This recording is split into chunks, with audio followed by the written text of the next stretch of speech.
Salut, aujourd'hui j'ai envie de te parler d'une chose, de mon carnet de rêves.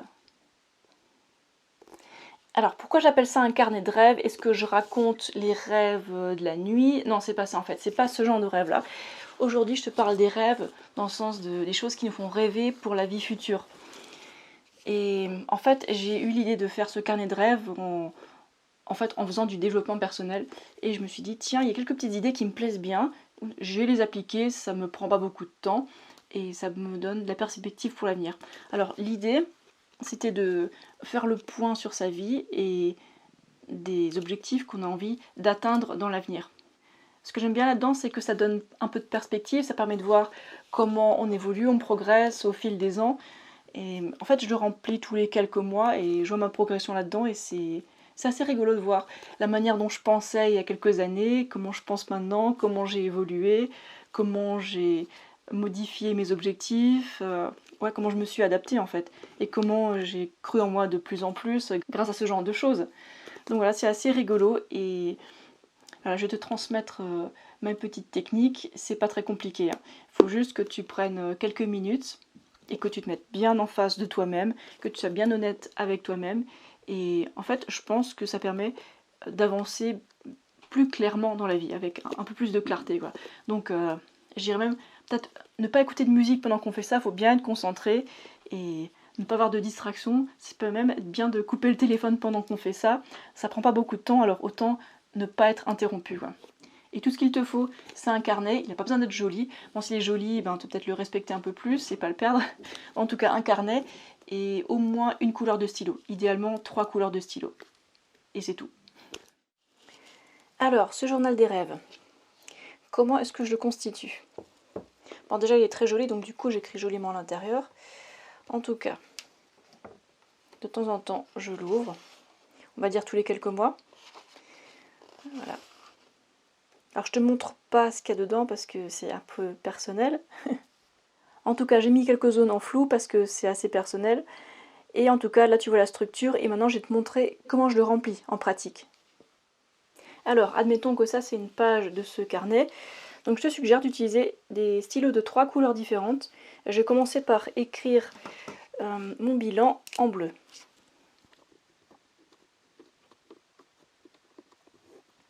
Alors, là j'écris des choses, mais ça ne me concerne pas du tout, hein, c'est juste des exemples pour me faire comprendre en quoi ça consiste. Donc disons, hop, j'ai atteint un objectif, j'ai accompli ça, on va dire, hop, j'ai couru un demi-marathon. Voilà, c'est juste un exemple. Hein. Autre chose qu'on pourrait écrire, je sais pas, par exemple, je suis en couple avec une personne géniale. Bon, je sais pas, on pourrait rajouter depuis 2 ans et demi, ou je sais pas ce que vous voulez écrire. Autre chose, on pourrait mettre j'ai arrêté l'alcool, voilà, quelque chose dont on peut être fier. L'idée c'est de mettre des choses dont on est fier. Nos accomplissements. Arrêter l'alcool par exemple, c'est super. C'est quelque chose qu'on peut mettre dans ce carnet. Si c'est quelque chose qui a été difficile, c'est encore plus important de l'écrire, voilà, pour voir tout ce qu'on a accompli. Autre chose, ce qui est en cours, ce qui avance dans la vie, quoi. Par exemple, j'ai commencé le violon. Ce genre de choses, quoi. Ou alors, je suis devenue végane il y a 6 mois. Voilà. Tout ce genre de petites choses là dont on peut être fier et des choses qui avancent dans notre vie. Ensuite, sur une autre page, je vais écrire quelque chose de différent, mes objectifs, les choses qui ne sont pas encore atteintes, les choses qu'on vise encore. Et donc, on va mettre la date aussi, sachant que nos objectifs, ils peuvent varier avec le temps, parce que nos priorités changent, hein, donc ça peut être bien de mettre la date et de voir comment ça évolue. Donc admettons qu'un objectif, ça va être courir un marathon entier. dans la même journée bien sûr. Autre objectif, je sais pas, arrêter la cigarette. Ce genre de choses. Hein. Ou alors pour ceux qui ont des objectifs, je sais pas, professionnels ou financiers, on pourrait mettre, je sais pas, gagner, je sais pas, 3000 € par mois, par exemple. Hein. Ou alors, je sais pas, un truc très personnel aussi, publier un livre. On peut être très spécifique. Hein. Ou alors, je sais pas si c'est un objectif de vacances, visiter le Canada par exemple, ou quelque chose de familial, me réconcilier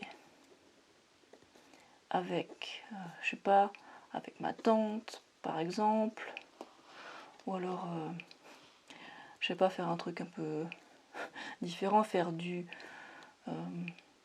camping en Autriche, voilà. Toutes sortes de choses qu'on aimerait bien faire dans le futur. Ensuite, une fois que ça c'est fait, je suggère de prendre le stylo d'une autre couleur. Alors ici j'ai du violet. Et là, on va écrire quelque chose. On va mettre un numéro entre 1 et 10. Et ce sera un indice de confiance. Par exemple, si j'ai pas du tout confiance que je vais réussir mon objectif, je mets 0 ou 1. Et si j'ai 100% confiance, je mets 10. Et il y a tout plein de nuances entre 1 et 10. Alors par exemple, si j'y crois assez, que je vais courir ce marathon entier, parce que je sais que si je m'entraîne assez, je vais y arriver, je sais pas, je peux mettre 8. Sachant que peut-être que je vais avoir des blessures, peut-être que je vais être démotivée, donc je suis pas 100% sûre. Ensuite, arrêter la cigarette, bon, c'est dur, mais bon, il y a un peu d'espoir. Et pour là, si professionnellement ça a l'air faisable, s'il y a une promotion, ou alors si il y a des opportunités et que ça c'est plausible, je sais pas, on peut mettre 7, quoi, si on y croit bien. Publier un livre, alors si par exemple on n'a aucune notion de l'édition, et puis si on n'a même pas commencé à l'écrire, ben, je sais pas, peut-être qu'on est à 1 ou 2, quoi. Et bon, peut-être que c'est une envie quelque part dans un coin de la tête. Ensuite, visiter le Canada. Alors si on a déjà de la famille là-bas, si on a déjà plein d'amis qui sont allés là-bas, on sait à peu près comment faire, donc on visualise déjà bien comment ça va se passer, je sais pas, on peut mettre 7, hein, je sais pas. Ensuite, se réconcilier avec sa tante. Alors si la tante est vraiment très fâchée avec nous, qu'il y a peu d'espoir mais qu'on aimerait bien le faire, je sais pas, peut-être qu'on va être au niveau 3, et faire du camping, bon peut-être que il n'y a personne de notre entourage qui veut le faire, mais peut-être qu'on va trouver un moyen, c'est pas super sûr, on peut mettre 4. Voilà. Donc l'indice de confiance là, dans une autre couleur. Ensuite, si par la suite on va aller revoir nos objectifs dans ce carnet et on va voir ce qu'on a accompli, ben, en fait par la suite on peut mettre, tiens, j'ai arrêté la cigarette, j'ai réussi, on peut mettre une petite coche là. Si on a sa promotion et qu'on on gagne ses sous, on peut mettre ça. Si on a réussi à visiter le Canada, hop, on met c'est fait. Donc ce carnet, il permet de voir comment on voyait l'avenir et puis si ça a effectivement marché. Hein.